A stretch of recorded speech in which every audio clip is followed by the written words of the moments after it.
Assalamu alaikum wa rahmatullahi wa barakatuh. Said Masaakum Jami'an, and welcome to our fourth workshop in the first series, Planning and Organization. And this is the last workshop in series number 1, which is Planning and Organization. Next week, inshallah, we'll begin our series 2, which is going to be about mechanics, grammar, and style. Today's presentation, inshallah, is gonna presented by Ms. Summaya Bakri, which is going to be about vocabulary for academic writing. Ms. Summaya, thank you. Thank you for presenting this wonderful topic. Actually, this is my favorite. And the floor is yours. You may start now if you wish. Thank you, Dr. Basim. Thank you, everybody, for attending this workshop. As it's my first workshop, I thought I'll okay, so this is the plan for today. We're gonna cover the significance of academic vocab and some challenges that are faced by the students. And we're gonna look into some learning strategies and some study skills that can aid and assist and help EV learning. And at the end, we're gonna look at some comments and questions, inshallah. Now, as I'm giving a presentation, a workshop for the first time, I thought that I should tell you something about myself. I have been at the ALI for almost 10 years so far, and I've been into many committees and units of the ALI. But right now, I'm academic writing specialist, certified teacher trainer, and also a member of the curriculum and test development committee. My experience as a teacher, I've been in the field for almost 20-something years, over 20 years. My experience ranges from teaching EFL, General English, ESP, English for specific purpose, and English for academic purposes. My education includes an MA in TESOL and B.Ed in education. And right now I'm working on my PhD, inshallah, in academic writing and also postgraduate certificate in education. Right, okay, so the first part of this workshop, I thought what's happening? I thought I should draw a difference between what we call academic English and non-academic English, or academic vocab and non-academic vocab. Basically, this difference comes from the context in which either of them works and is used. General English is used in daily lives. It's used for daily communications among people, while academic vocab is used by people in the field of academia, those who have to write research papers, attend seminars, attend courses, attend university. So on my list, the first difference I have is the syllabus for academic vocab is driven by the goal for learning the language itself. What do the students want to attain? I mean, why are they learning the language? And mostly for academic vocab, they are learning it to be able to complete a course, to be able to finish a degree, to be able to graduate, to be able to become professional in one of the fields of professions, to create a name for themselves, for those who write and publish papers, and to enter and complete a degree. And as for non-academic vocab, on the other hand, it is mainly controlled by the level of the learner. And when we talk about non-academic English and non-academic vocab, we're talking about a context, not schools, that doesn't include schools or universities or colleges. We're talking about just the average people, normal people who are not attending schools and not needing the language for schools and completing courses or completing degrees. Academic language or academic vocab needs explicit instruction. Courses have to be designed, lessons have to be planned, instruction has to be organized, there should be some classroom practices, assessment of language learning, etc. Whereas non-academic vocab can be learned intuitively. Somebody somebody can just move into another country and just speak it and learn it. For the academic vocab, learning needs are based on the academic context. I mean, what are they studying? What are they studying? What do they need the language for? Are they students for in the School of Medicine? Are they going to be doctors, engineers? Yeah, the academic context itself. Are they professionals already needing to write and publish papers? Are they attending a conference? Are they writing a paper for a journal to be published? Yeah, whereas for the non-academic vocab, there is a need to communicate. You know, the mere purpose is the need to communicate, the need to be able to, you know, talk with people. And that is why communication, because communication has got a spontaneous type of, you know, nature. That is why you know, learning takes place intuitively. It doesn't have to be explicitly. It doesn't need a classroom. It doesn't need to be planned and organized, staged.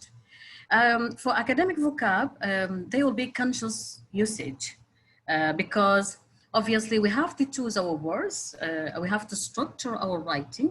We have to choose the tools, the linguistic tools that we need to create, for example, unity and coherence in our writing. So all this, you know, basically following and mainly saying, you know, in academic vocab and academic writing, we have to follow conventions. You know, certain words can be used and other words cannot be used. And that is why we have to make like a conscious decision on what vocab to use and what vocab not to use, because obviously you do not want to, we don't want to use some kind of vocab that is, cannot be accepted by our peers or by our colleagues or by the community, the professional and academic community in which we work. As for non-academic vocab, you know, as we said, communication takes place spontaneously and it's based on the social situation. You know, we don't have to make like that conscious decision. We don't have to think of our words. All we have to think of is the situation itself and the social restrictions, you know, that sort of control that. Meaning, talking to a 5-year-old is different from talking to my mother, for example, and different from talking to my father. That's a social context. And the social rules that are around this would control the kind of language that I would use. But the conventions that would control my academic choice of vocab and words would be determined and would be required by the field of academia itself and the professional field in which I work. And I'm sure many of you will have like more to add to this list as you know, sort of striking the difference between academic vocab and non-academic vocab, but it's mainly based on the context in which the language operates and the vocab operates, and also the purpose for which we use the language and certain vocab, and also our audience who is listening to us and who is reading our work. Okay, so, sorry. Right. So why do we need academic vocabulary? I mean, why all this, you know, planning and thinking and instruction and schools and, you know, textbooks and professors? Why is it important to learn the academic vocab? Obviously, for language students, for effective reading and writing, they won't be able to understand reading passages in their own disciplines unless they have enough words to help them comprehend the written works that they read. And also they won't be able to communicate their own ideas unless they have, you know, sufficient vocabulary, academic vocabulary to help them communicate their ideas. And obviously we're gonna see what kind of problems, you know, students always come across in this regard. Also, of course, for conference presentations, because usually we're gonna talk about academic, we're going to talk about discourse communities. And discourse communities are, you know, your community of professions and community of academics, and those who expect you to speak in a certain way at a certain level, using certain words. So obviously, you know, to be successful in presenting at a conference, we have to have sufficient academic vocab to be able to communicate our ideas and get and understand, you know, people when they talk to us. Research has its own conventions and academic language that we all know and have to use for papers to be accepted and papers to be read by our colleagues in the field, and for us to be able to contribute our knowledge to the field or the discipline in which we work. Course assignments, this is for students, definitely. I mean, they have to pass their assignments to be able to complete the course degrees and to be able to meet the requirements, the academic requirements of a certain course. If they fail, and sometimes many students in other disciplines, in many disciplines, they would, because they don't have that type, that level, the technical language that they would need to be able to succeed in their own fields and disciplines, they cannot, I mean, despite having the knowledge of their own, the core knowledge of their own field, they are not successful because they don't have the linguistic tool to help them communicate those ideas and this knowledge. So that is going to be like hindrance for them. Essay writing, definitely, you know, because, you know, we talked about the field of academia, and in any profession, success nowadays, success is tied to the knowledge of the field of the language of the field in which we work, and also it's tied to publishing, definitely. So to be successful in whatever we are doing, to be successful in any discipline we are in, to be successful in any profession we're doing, nowadays that is tied to, you know, communicating knowledge to the field and contributing our own knowledge and ideas to the field in which we work. And that is going to happen through what? That's going to happen via the you know, academic discourse and academic language. Academic vocab is going to help us with that. Okay, so so these are just some students. I got this from Ken Highland, 2008, yes, Ken Highland. These are just examples of students complaining about their competence of the, you know, they are not attaining the competence of the academic language that is helping them on the course. These are just some complaints, and I would like you to contribute to that by sort of, we'll try to analyze why we have such a complaint, for example. Student 1, for example, says, I cannot read quickly enough because I'm always stopping to look up new words. So what is causing this problem, do you think? What is causing a problem like this? Why is these students not able to read quickly enough and continue with the reading and comprehension of the reading and answering maybe comprehension questions afterwards? So what is the reason a student will not be able to read quickly? What would be the reason for a student to be checking the dictionary every now and again for the meaning of words?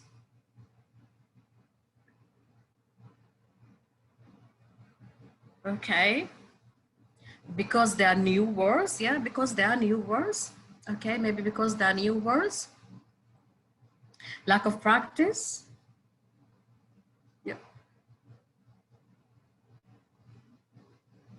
Stopping in each and every word. Yeah, stopping in each and every word. Yeah, I agree with that. I agree with that. Yes, yes. Obviously, this student doesn't have like enough sufficient amount of academic vocab to help them with the reading comprehension, and that can be they don't. Yes, that can be they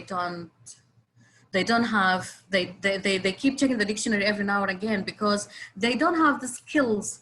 They don't have the skills to infer, for example, the meaning of these words from the context. They don't have enough vocab. Thank you. Yeah, they don't have enough vocabulary. Yes, maybe they have that. They have attained a low level of the language, maybe general English only, but they don't have the technical language to be able to read, you know, sort of specific kind of text. Yes, I mean, or a text in their own discipline. Or maybe they don't read because reading is, thank you, Doctora. Yeah, maybe they don't read because reading actually is the main exposure, definitely, when it comes to academic language and academic vocab, learning academic vocab. Reading is one of the, of course, we talk about multi-exposures, but reading is one of the main exposures to the language and academic language in a context, Thank you. And the others, another student, sometimes words can be learned within context. Definitely, I agree with that. Obviously, when we sort of provide our students with the tools of language learning, and one of them is inference, academic vocab learning. One of them is inference, to be able to infer or guess the meaning of a word from its context, is one of the important skills in language learning. Yeah. So yeah, it can be learned within a context. Yes, that's important. That's why we say reading. We say reading is one of the is one of the medias, or one of the important sources for academic vocab, and that is why reading is important in when people are doing studying certain kind of discipline. Okay, so student 2 says, I know what each word means, but I cannot understand them when they come together. So what is the reason for this problem?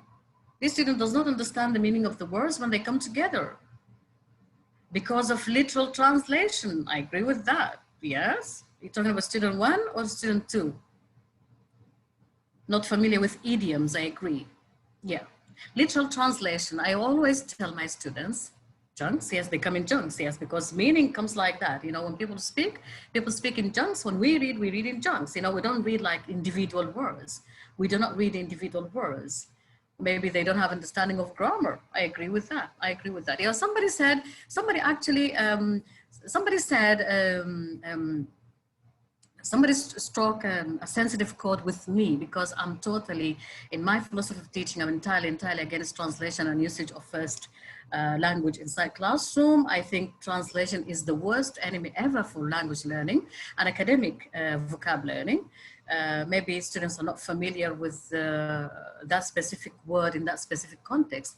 And that's why we say, yes, that's why we say exposure. That's why we say exposure and recycling, because exposure, when we read when we read a lot, we come across the word in many contexts, and that is how we learn it. We learn it in different contexts, and we'll be able to use it in that context. So context is important. Learning words individually is also another problem of language learning. It's a very bad habit of in language learning, and especially when it comes to academic language learning. Context is really important. Yeah. Yes, always having that in a sentence. Thank you so much. Yes, always having that in a sentence is something important, because a context is always important. A context is always important. Now, if somebody's studying chemistry, for example, they will have to have reading texts, and these reading texts have to talk about chemical topics. Yeah, for them to meet those, vocab, learn those vocab, use those vocab, and be able to, attend them as part of their own academic language. Student 3 says, I know what I want to say, but I can't find the right words. Again, maybe the same problems. Yeah, because some words have different meanings. That's right. Translation. Yeah. I know. Translation is the worst monster, I call it. Yeah. They don't practice. No, they don't practice. Yeah, obviously, the language needs to be recycled and revisited, and lack of practice actually is one of the big drawbacks in that, one of the big drawbacks. Yeah, so they need to be able to meet the word more than once. I mean, just coming across the word only once in one text is not enough. The teacher should provide enough materials, and I think the teacher should be able to organize that, provide enough materials so that the term or the word gets recycled, it gets revisited, it gets used in different contexts. Yeah.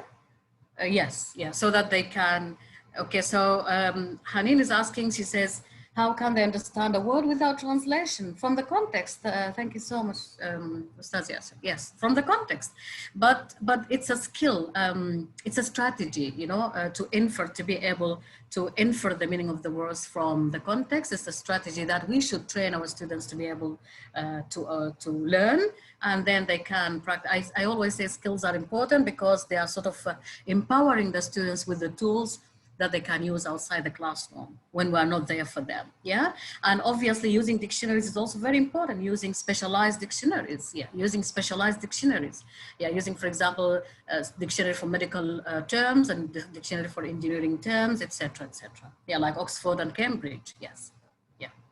Okay, so Student 3 says, I do not know the English names for some chemical elements, although I know the symbols for them. You know, this is a chemistry student who had studied chemistry in their own native language, but they had gone to a native speaking country for postgraduate studies. And so they have the knowledge of chemistry in their own language, but then to transfer all that knowledge through or via a foreign language, especially academic language like English, then it becomes difficult for them. So what can be the reason for that? What can be the reason for student 4 not to be able to know the English names for different words? Lack of words, they don't have it. They don't have the words. They don't have the words. Yeah, they don't have the words. Yeah, I think, and that's why I think when it comes to certain disciplines like chemistry, because we know that the students, I mean, we have, for example, prep year students, and we know that we have science students and art students, and we know where the science students are going anyway. We know where they're going. Those students aspire to get into School of Medicine, to get into nursing, to get into pharmacology, etc., etc. So I think English language should go hand in hand with their own subject matters. That's the way I think about it. And so they will feed into each other. They don't revise what they studied previously, maybe, yes, maybe. They did not read in their own fields, yes, yeah. The problem with such, knowledge gets updated every day. Every day something new comes in, advancements in knowledge and technology, etc. So the updates are also very important. I mean, reading in English is important. Reading in English is very, very important.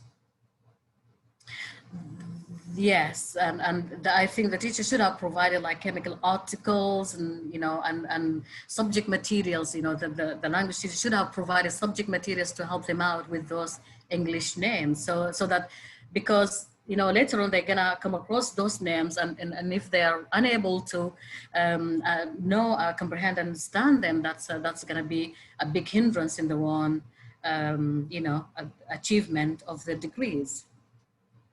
Yeah, abbreviation. Yeah, it might do. Yes, it might do. Yeah, but I keep sticking to the idea that reading in English, because nowadays all the advancements and in technology and science, they are written and published via English language. And so that is something to always remember, and something that is always to work on. Yeah, something that we should think of our students, and we should think of their future and their future learning needs. So they're gonna need this type of language. I should be able to provide this type of language to help them out in the future. Thank you, everybody. So inciting. Okay, so insightful, sorry. I'm gonna need your help again in here. What we call discourse communities, and I got the term discourse communities from John Swells. Can't remember the date, but I have a list of reference I'm gonna show you. And we're gonna discuss together what is meant by discourse community. So in medicine, I'm gonna need you to fill up the gaps for me. In medicine, taking a sample of a tissue for testing is called, what's it called? Biopsy. Thank you so much. Yes, yeah. Somebody helped me with the date, 1990, John Swells, 1990. Thank you so much. Yes, biopsy. We call it biopsy. And instead of saying teaching, we can say, as teachers, what is our language as teachers? What do we say? Instead of saying teaching, education. Okay, so we talk about language education. Thank you.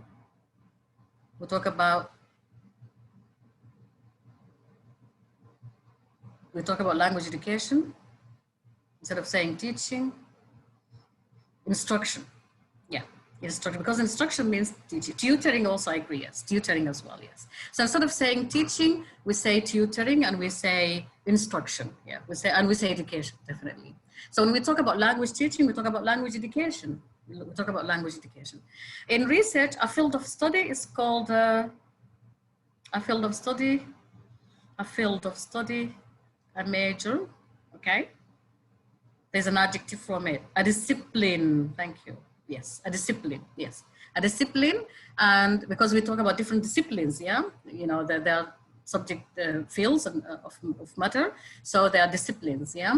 And the adjective from discipline is disciplinary, right? Disciplinary, yeah? So when we talk about disciplinary knowledge, we know what we mean. We talk about knowledge about chemistry, Yeah, and we talk about knowledge about engineering and knowledge about medicine. That is disciplinary knowledge. And disciplinary knowledge has to be communicated via disciplinary language. Yeah, you know, that kind of special language that is confined and based on that particular discipline. Taking vitamins and omega-3 in the form of tablets, taking food supplements. Yes, we all know that. Yes, taking food supplements. Okay, so we're talking now here we have like 3 or 4 communities. We call them discourse communities. Each community has its own technical language. Each community has its own technical language. And I would be like, if I'm talking to my teacher colleagues, so I have to be able to, you know, be able to say and understand and communicate my ideas when it comes to teaching, using languages like, you know, pedagogy and learning needs and learning analysis. All this kind of language, you know, is needed in our field. So when we talk about lesson planning, is different, is you know, the kind of language that we use is different from other disciplines. So maybe we use the word planning is different. The way we use planning is the concept of planning in our own paradigm, in our own discipline is different from the concept of planning when it comes to engineering. And so we should be able to know that. We should be able to know that. So we call them discourse communities. I mean, why is it important for us to be able to know the language of our own discourse community? Because of what we said before, because we aspire to be successful professionals. We want to contribute our own experiences and knowledge to the field in which we are working by writing research papers and publishing these papers. And also we want to be able to present papers in conferences. We want to be able to read textbooks about teacher education, learn about the advancements and new updates in teaching profession, and be able to implement all that. So knowing the language is really key to many things in any field. Okay, so. Now, we're gonna talk about some techniques that academic language learners use or should use to have their writing strong and coherent and good enough for the field and for the tutors. Okay, so one of the strategies that we have to, and why do I have a list of strategies here? Why do I have this list of strategies? Because we should train our students. We should train our students to be able to use these strategies, because if we train them, they become empowered in learning in their own, learning this academic vocab in their own. As teachers, we know that we are not always there for them. So we have to give them the tools to be able to learn on their own. And in this way, we foster and encourage and support autonomous learning, definitely. So we train our students inside a classroom, our classrooms, to avoid repetition. As academic language teachers, we know that repetition makes writing weak. It is not good, and it doesn't communicate enough ideas, because sometimes you would feel that, you know, that the same idea has been repeated like many times, and the same words are repeated many times. The same words are repeated many times. So if I see in a student's writing that many words are repeated many times, that means that particular student doesn't have enough or sufficient language to succeed in their field. Now, I got this from Unlock for reading and writing for level 4 academic writing, and we want to find the words that are close or similar in meaning. Maybe some of you have already taught this page, so I'm going to give you time to have a look and maybe write some answers in the chat box.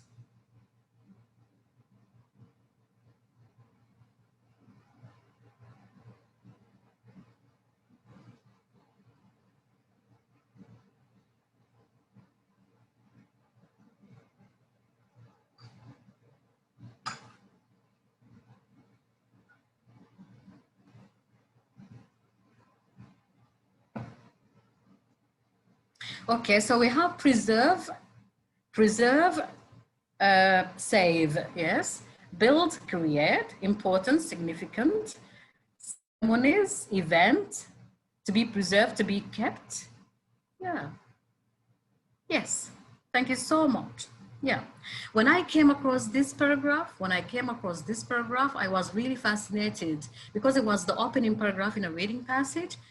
I was fascinated by the way the writer has sort of caught my attention and attained my attention. The writer is using rhetorical question at the beginning, which is a very nice way, definitely. And I did draw my students' attention to that. The writer did use rhetorical questions to sort of have our interest in the topic he's presenting. So it's like the writer is trying to win us on his side of argument right from the beginning. Yeah. And also the amount of adjectives, have you noticed? The amount of adjectives used in this piece of writing? Yeah. It makes writing colorful and interesting. Yeah. I think this kind of information should be communicated to students, I think. Yeah. It makes writing colorful and interesting. Yeah. So even when it comes to writing, like writing articles and writing research papers, you know, there's nothing wrong with using adjectives.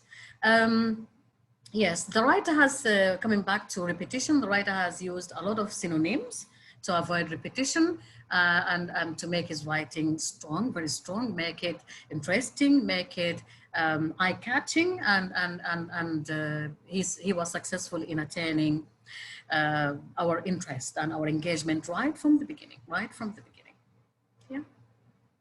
Okay. Repetition of, avoidance of repetition is something that's really important. We use synonyms for that. One of the tools we use is synonyms, and I think we came across it in the same book. Rephrasing is another way to avoid repetition, and indirect quotes, indirect speeches is another way to avoid repetition, repeating the same words over and over again.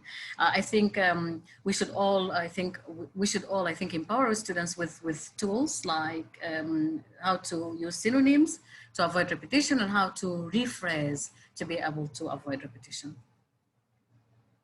Okay. Another thing that can make writing or academic vocab weak is the usage of phrasal verbs. Yeah. I've got a task here for you. I've got gaps to be filled up with the words at the top. We have consider, decrease, develop, investigate, reach, constitute, determine, eliminate, maintain, and tolerate. So what's for number one? Put up with. Put up with.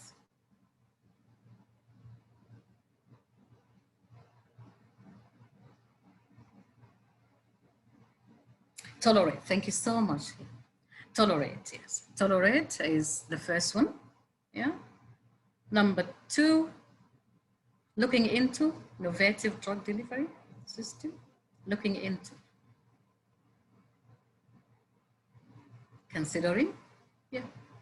Or investigating, yes. I think both are correct. Investigating, looking into, investigating, considering, yes.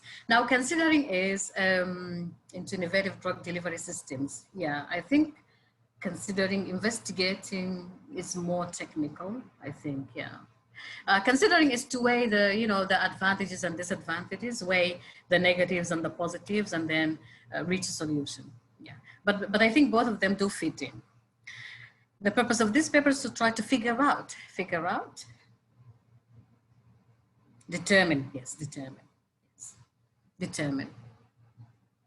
Okay, so phrasal verbs, that is one thing that because we have to tell our students that phrasal verbs do make the writing weak, because phrasal verbs are mostly used in spoken language and not written language. Written language tends to be more academic, but spoken language, they can use phrasal verbs in spoken language, yeah?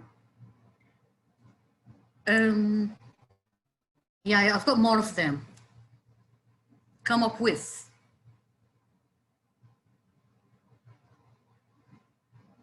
Reach, thank you. Come up with, reach, yeah. Yeah, it's like after a process, they come up with, after considering something, after looking into something, they came up with a solution for a problem, for example. So they reached, to reach. And 5, makeup.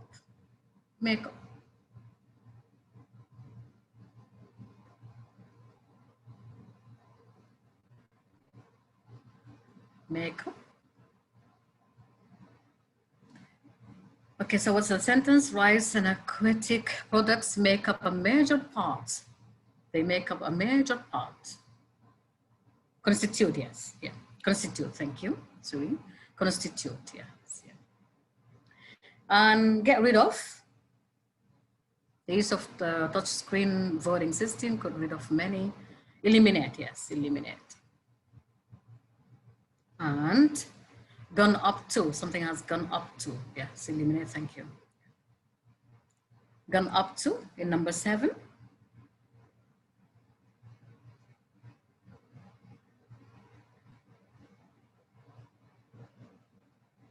Reach, yeah, reached, because it reached 2.6 million, yes, it reached, yes. If I had gone up to, if I had increased, then I would put increase, yeah? If I had increased, but I don't have increase, I have reach. So yeah, reach is the best one to fit in, yeah? So what is the lesson to learn from this? Usage of phrasal verbs in our academic writing. Phrasal verbs are not ideal academic vocab to use in our writing, and they make our writing weak because it will sound informal and the style will be sort of chatty, and we want to avoid all that. We want to avoid all that.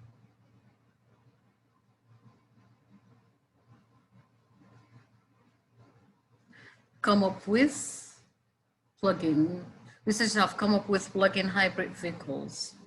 Yeah, develop, yes. Develop does, in this context, yes. It does fit in, yes. Thank you, Ms. Rawia. It does fit in, thank you.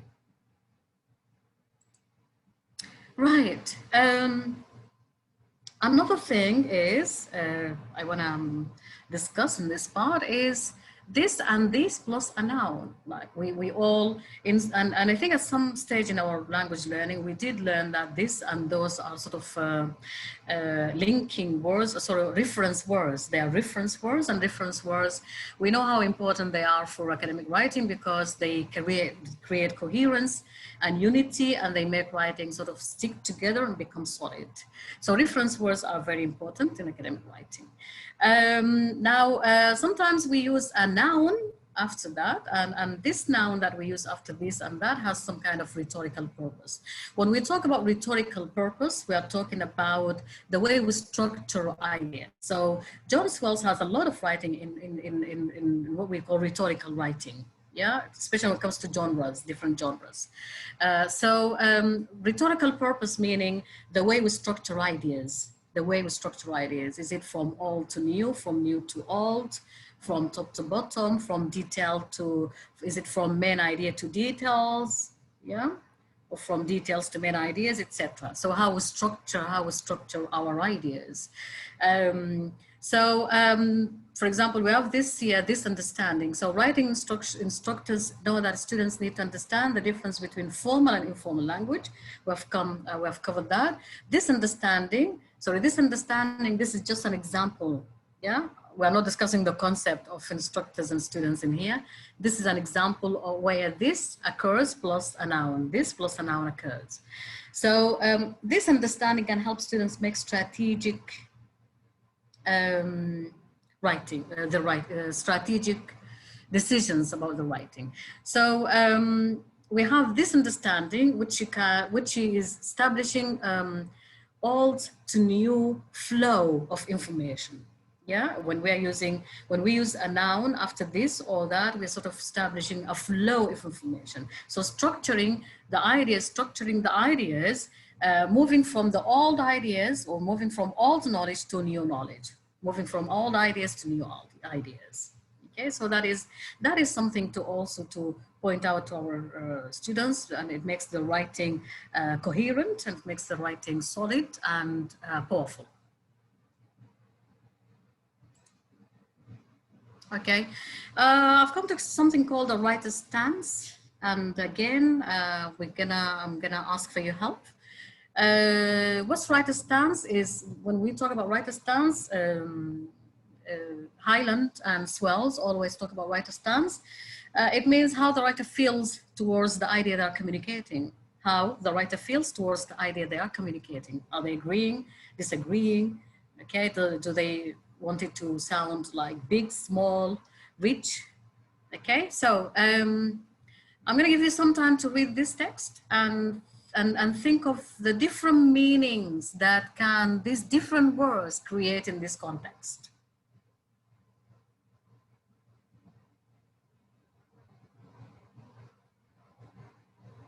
Okay, so to increase, so this increase changed the character of the town. Now, if we say this increase, okay, if we say this increase, we don't, I think we have sort of neutral feeling. Do you agree? If we say this increase, we have sort of, this increase changes the character of the town. Yeah, sort of, we are sort of neutral. But if we say this influx, or this rise, if we say this influx or invasion, how does the meaning change? Yes, the writer doesn't like it. Invasion, yeah. Invasion, thank you so much for the person who said, Arish said, it has a negative connotation, yes. Invasion and influx have negative connotations because invasion is associated in our minds with armies and weapons and people taking up other people's lands, etc. by force, right? So yes. And an influx would have exactly the same influx, because influx gives you the feeling that those people come at the same time, but they don't come all at the same time. They start coming in bits and pieces. And jump, invasion is so negative, I think, yes. What about jump? Yeah, jump is like, you know, when there's a jump in something, there's some kind of, thank you so much, Benter, for saying surprising. Yeah, but jump has a surprising connotation that comes with it. It's a sudden increase. Yes, thank you, Afnan. It's a sudden increase. Yeah, it's like, you know, you feel like shocked, you know, all this amount of people have just come all together at the same time. Yeah, so yes. So yeah, I think each and every word has its own connotations, and I haven't, as a teacher, I haven't thought of a way to be able to teach these slight differences in meanings, you know, among these words. But it's something that we should consider as language teachers, I think. Yeah, we should find a way to sort of teach our students, you know, how these different words can create different meanings in different contexts. Yeah, jump is not compatible with change, I'm trying to say. Okay, so another example. If we use advances, if we use changes, developments, improvements, what connotations? What meaning are we creating? Okay, so if we say these improvements, proper word for, it is not this, okay, so, because Abdurrahman is asking what is the proper word in the last context. What I'm trying to say, you know, these two pieces, what I'm trying to say is each word, you know, these words are very close in meaning to each other, but each one of them has its own connotation, and each one of them creates a different meaning from the other one. Yeah. Now improvements, yeah, these improvements have led to increase the skills of these machines. Improvements, okay, so when we say improvements, that means something was very poor and then we improved it. Yeah, so when we say improvements, that means those machines were poorly working and then we improved them. Okay, so that is the meaning. What about developments? Developments, what meaning? My question is, what meaning is associated with the word developments in this context?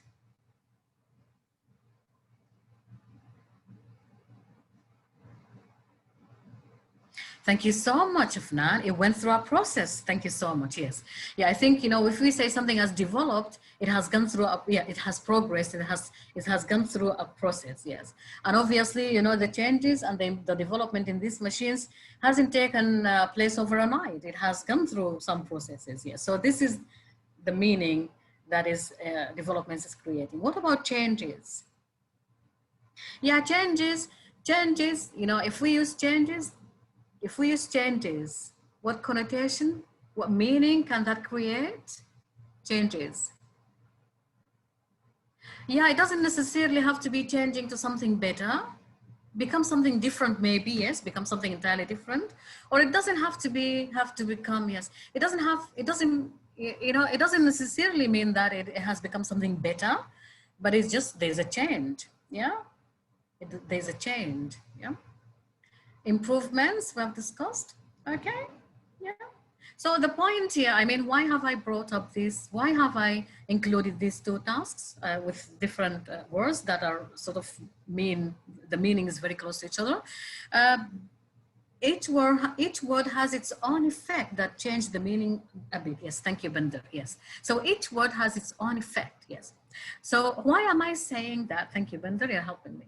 Why am I saying that? I'm saying that because when we teach academic vocabulary, we need to teach that as well. You know, this, you know, the shades, the differences in meanings, those slight, tiny shades of the differences in meanings that, you know, you know, different words can create in a context. And I think we can do that by raising awareness. I mean, a task like this one, I think, can help somehow. I think a task like this can sort of can sort of be successful in creating in their own minds that these words, although they are very close in meaning to each other, each one of them has its own effect to create in the context. Yes, and that's important for them to be accurate in writing, for them to be accurate in using this academic vocab. They have to know that, they have to have that skill. Yeah.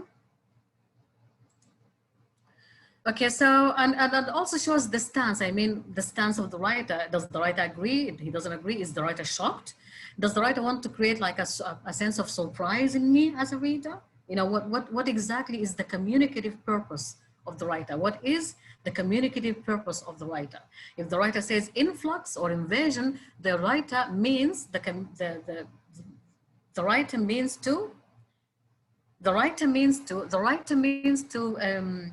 to create some kind of a shock in me and make me feel like, no, I don't like this idea. You know, that this, I don't like it. I don't like the process of people coming in numbers, in huge numbers to study in here.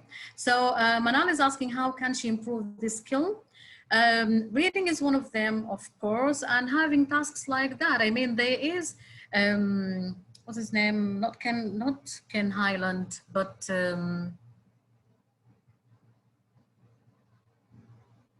John Swells has got a book on that, and I've got it in my list of references. Yeah, John Swells has got, like, you know, the book is called Academic Writing for Postgraduate Students. It's a very good book, a very good book. I think will be a great idea to have that book as part of your library.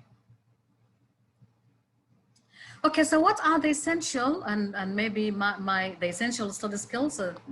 It's gonna maybe help you, Manal. What are the essential study skills that we should train our students to, you know, to learn and practice? Learn a new word in a context. There is no point because some people would say, and I came across some teachers actually who would say, and it doesn't have to be in this context, you know, somewhere else, who would say, I mean, for you to improve your academic vocab or your vocab in general, you have to have a list, you know, learn the vocab in lists. Learn the vocab in lists. You have to have a long list of vocabs. You know, keep a notebook, and whenever you come across a word, just write it in that notebook. Now, I don't agree with that because it has to come in a context. When you are writing down this new word that you have learned, write it down in a sentence. Write it down in the context in which it has occurred. Yeah, write it down in a sentence. Write it down as how it's used. Yeah, but just to have the word, learning the sound of the word, learning the meaning of the word is not enough. But learning, we also have to learn the use of it. How is it used, and how is it used in different ways? Yeah, I have got the book, Haneen. I've got the book on my list of references. I'm going to show you, inshallah, John Swell's book. Processing sentences, processing, that is inference. That is inference. Yeah. Yeah. So inference is a very important skill. I think we should train our students inside classrooms. We should train our students to use inference as an important skill in learning new words. Yeah, they don't have to turn to the dictionary every now and again. They don't have to stop reading and break the joy of reading and break the understanding of the context and the text and turn to the dictionary every now and again to check the meaning of words. So training them to use the skill of inference, I think, is something that is really important. Making connections between the known and the unknown. For example, multidimensional is, we know multi, we know what it means. It means many, and dimensional, yeah. And we have altimeter. I have a word, you know, the other word that's hidden behind my chat box, altimeter. So we have alti from altitude, that means height, and meter, something to measure. So altimeter is a device to measure, right? So, you know, creating, and also, you know, I don't expect my students to know these skills intuitively. They have to be trained. This is where we come in as teachers, yeah? So making connections between the known words and the unknown words, yeah? How the words are built.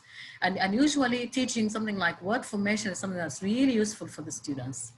How the words are built together, because many words are built in English. Like altimeter, for example, it combines two parts. Alti from altitude and meter from measuring, yeah? So making this connection is very important as a skill. It can help you understand the meaning of a word without turning to the dictionary, and learn it and use it, yeah? Recycling, yes, read and read a lot, and read in your own discipline. Read in your own discipline. Read even if your teacher doesn't say, read this book on that article. You have to seek, you have to work on your own skills and knowledge of academic words and academic language, yeah? So yes, recycle the word, yes, use it many times. And we say, and English language educators, teacher educators say, when we present materials to the students, and we have to, when we teach new words, we have to teach these words we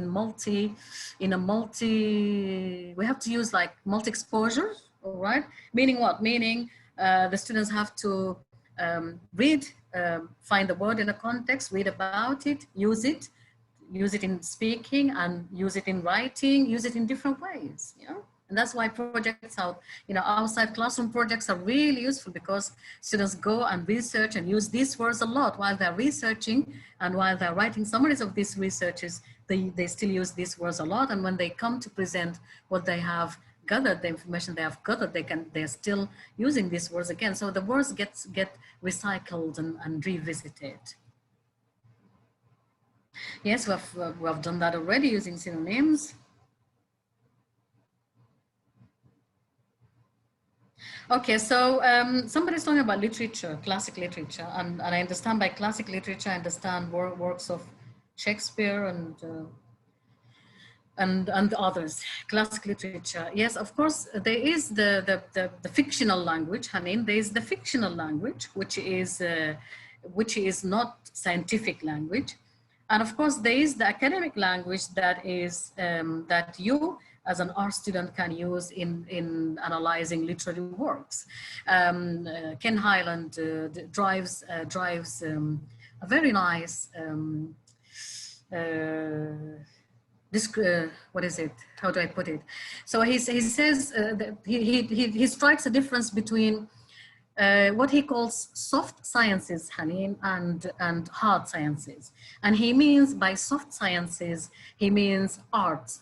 He means arts and human sciences like humanities, etc., like geography and history and literature, etc. And hard sciences, I think he means physics and mathematics, etc. Yeah. So, and he does list actually, and I've got Ken Highland in my list again. He does provide a list of sometimes some verbs that, you know, people who are doing soft sciences can use in writing literary work, in writing articles, research articles, and the kind of verbs that people who are doing hard sciences can use in their articles and research papers, yeah?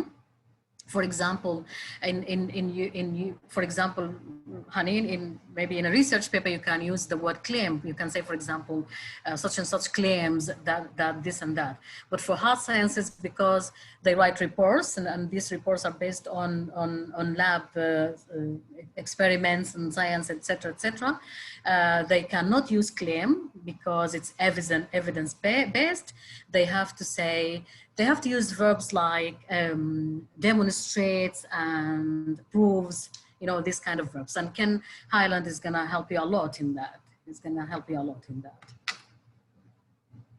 Okay, English Advanced Dictionary. Translation is your worst monster. Never use translation. First language is a big no-no, and that is that's gonna, you know, affect you in a negative way, affect your learning of academic vocab in a very negative way. Now, pedagogical implications. This is for my colleague teachers. We have to train students to engage with the context at cognitive and metacognitive levels, meaning analyzing the context, you know, not just understanding it and answer the comprehension questions, analyzing it and comparing the ideas and how the ideas are structured, are structured, and why are they, and why does the writer structure these ideas in that particular way? Why does the writer use these words in that particular way? What is the purpose? What is the communicative purpose of the writer when he uses rhetorical questions at the opening paragraph of his writing, right? So if we take our students through all these cognitive processes, I think we will help them raise awareness about how academic language works and how academic vocab works, yeah? Active reading, that means you engage with the text, you know, you don't just read it in a passive, receptive way, you engage with it in a cognitive way, yeah? And of course, this should be coupled with direct vocabulary instruction. Direct, we don't expect our students to just learn this vocab intuitively. Academic vocab has to be taught. Academic vocab has to be taught. It has to be taught in an explicit way, yeah? And always use information on factual contexts, especially with the, you know, students who are doing hard sciences. You know, this vocab have to be presented in factual, informational context, because they will feel that they are not just learning the language and these new academic vocabs, they are also learning, they are also gaining knowledge via this language, through this language. They're also learning something new. They're also learning something new through this language, yeah?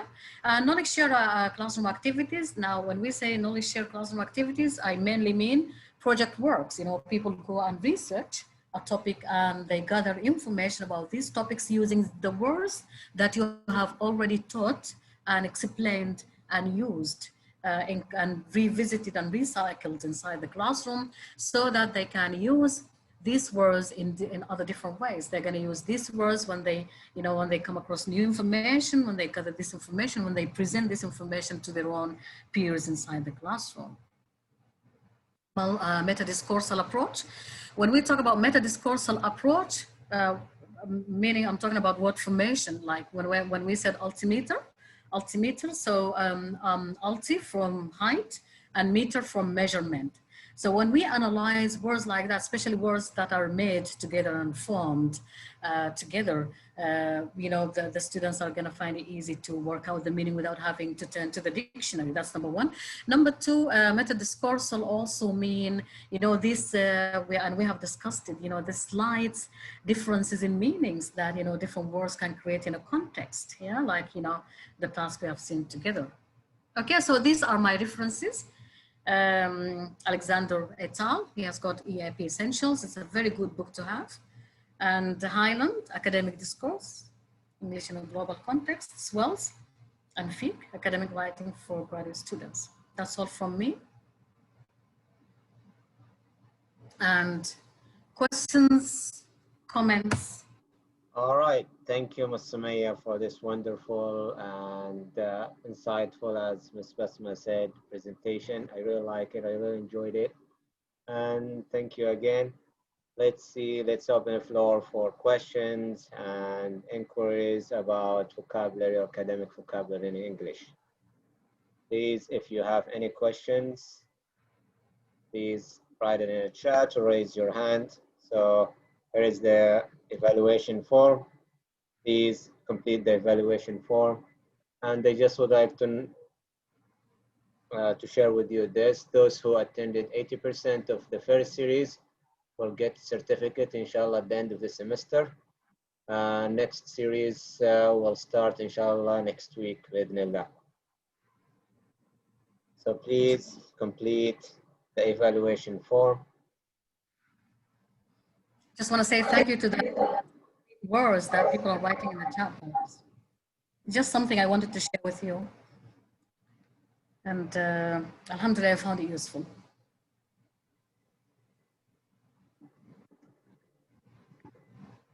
Okay, dictionary would be good for you, Wafa. Medical dictionary.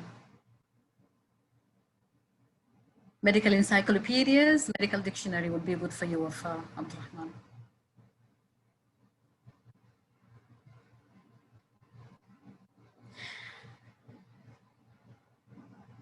Do we have a question? Do you have a list of academic vocabulary?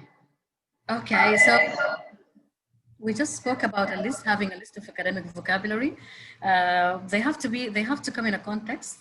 You know, that means they have to come through a reading passage or a spoken presentation, a lecture or something.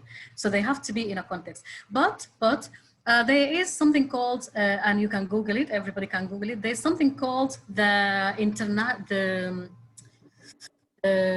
what is it called? The word list, academic word list. Yes, AWL, somebody wrote it. The AWL, the academic word list. And of course there is Cambridge corpus. But I am not in so much favor with all this because they can be outdated. That's number one. They can be outdated. That is number one. Number two, the list was going to be just a list, you know. They are going to be decontextualized, and I don't agree with that as a teacher, as a language teacher. They have to come in a context. Right. Any more questions? If you have any questions, just raise your hand or write it in the chat. And thank you, Afnan, for this website, Academic Word List.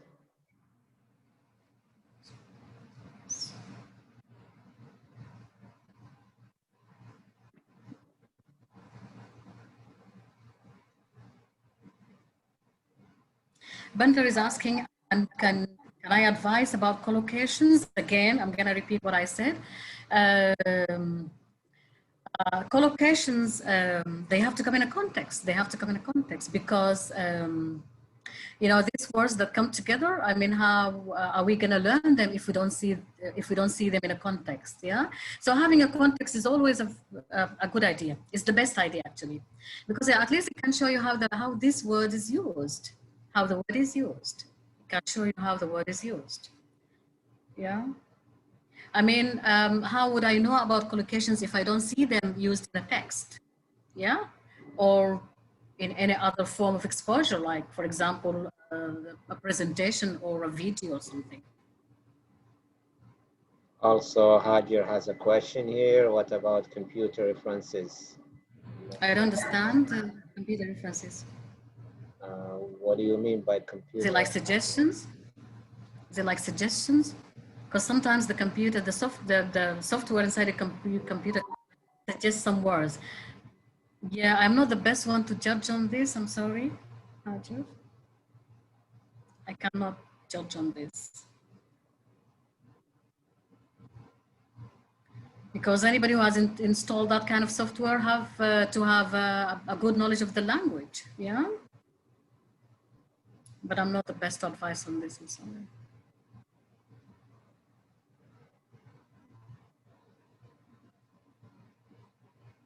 Abdurrahman is saying anyone can edit it.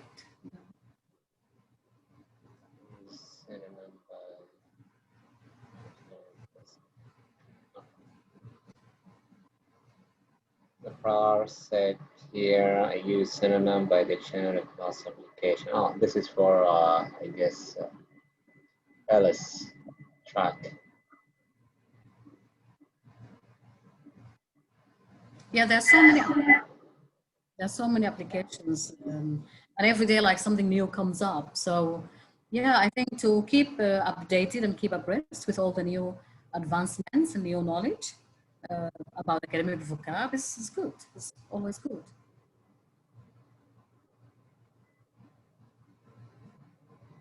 Counting will be helpful for synonyms. Yeah, definitely. It's a kind of dictionary, isn't it? It has got a encyclopedic type of information. Yes, I would think so. Yes, I would think it will be helpful. Definitely, definitely. Also, Bender said here I would advise ANKI for students. I don't know what that means, but it's okay. It's an app that helps students to use vocabulary in time intervals. All right. Well, thank you, Bender. Thank you for sharing it.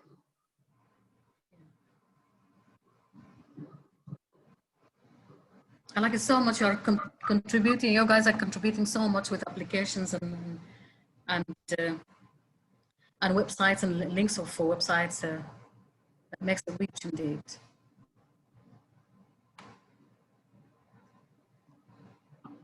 All right. Any more questions, concerns? Is Dr. Summaya going to present any coming webinars or workshops? Inshallah. This is for you, Ms. Summaya. Dr. I'm happy to do. I'm happy to do so. Inshallah.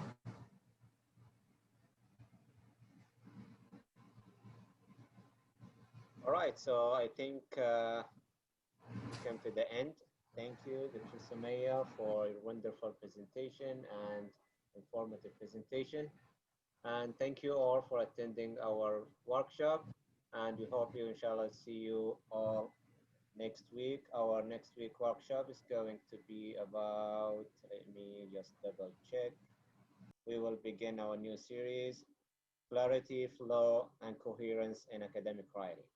So this is our upcoming workshop, inshallah, next week. So expect an email with the link, the same procedures. And inshallah, tonight we'll be uploading this wonderful presentation to our YouTube channel. So if you haven't watched this, please share the video, subscribe to the channel, and share the video with your friends. I'm gonna post the link here for the YouTube channel, so you can watch all of our videos, and we will inshallah design and upload short videos for certain aspects in academic writing, inshallah. So here is the link for our YouTube channel. All right, thank you, Dr. Summaya, and thank you all for attending this presentation, and enjoy the rest of your day, inshallah.